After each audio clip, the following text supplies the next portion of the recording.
Every day, millions of people follow relationship advice that sounds wise, but is structurally designed to fail. Advice that works for one attachment style and quietly destroys another. Advice that assumes unlimited time, energy, and emotional capacity. Advice that feels comforting in the moment but slowly erodes confidence over time.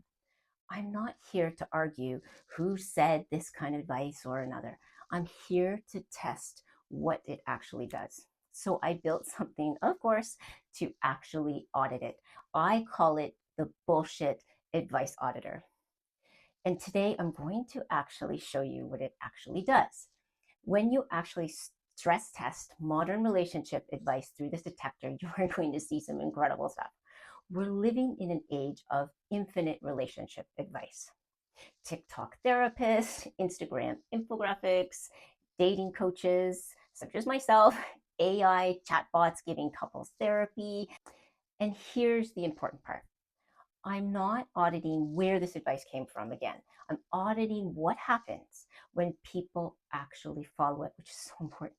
Because once advice becomes culturally viral, attribution stops being measured.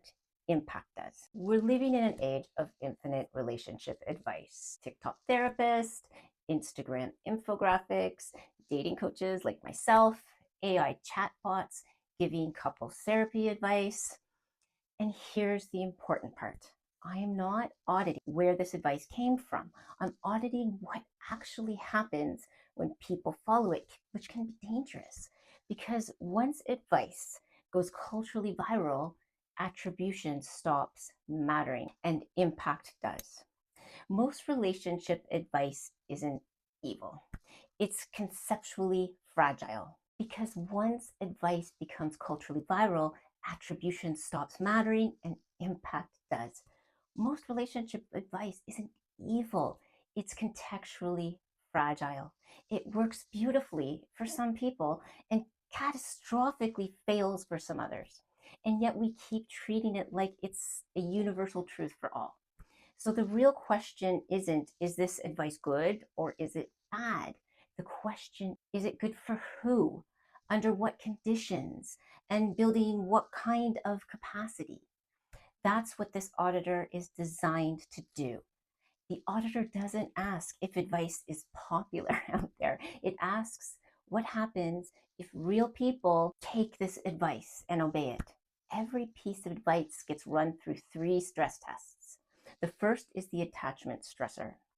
Does this advice trigger anxious attachment or punish avoidant regulation? Because about half of adults have insecure attachment styles. If your advice only works for the securely attached minority, then you're not helping most people. You're gaslighting them.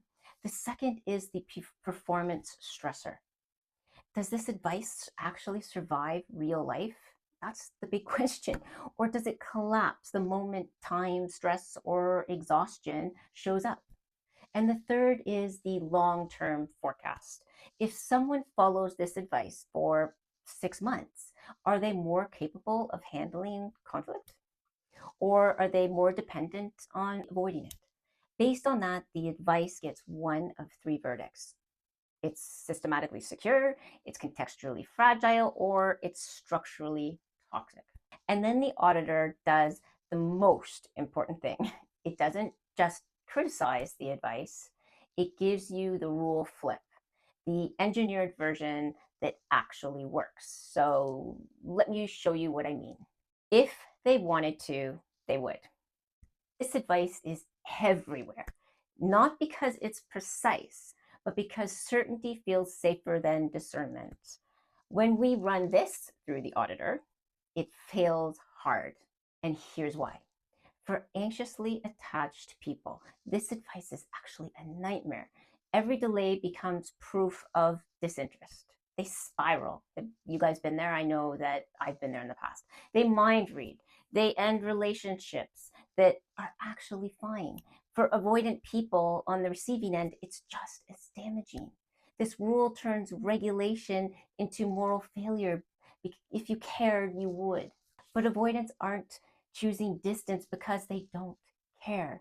They're regulating through space. which is what they actually need in order to process.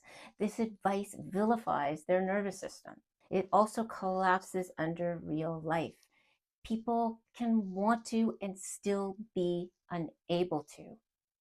So there can be work crises, family emergencies, burnout, neurodivergence, overload. I'm sure we can all speak to that.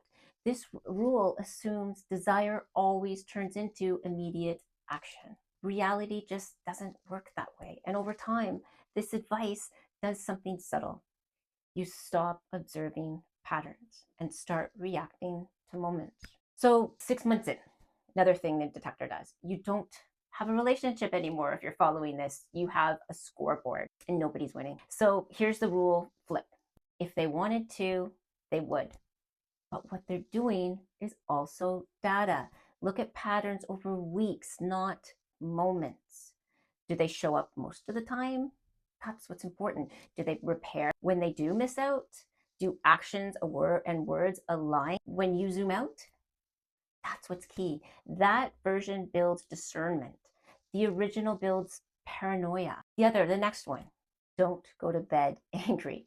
That advice is everywhere since we were kids, and it sounds wise. It's been passed around, as we said, for generations. And when we audit it, the verdict becomes more complicated. For anxiously attached people, that rule seems perfect. It promises immediate resolution.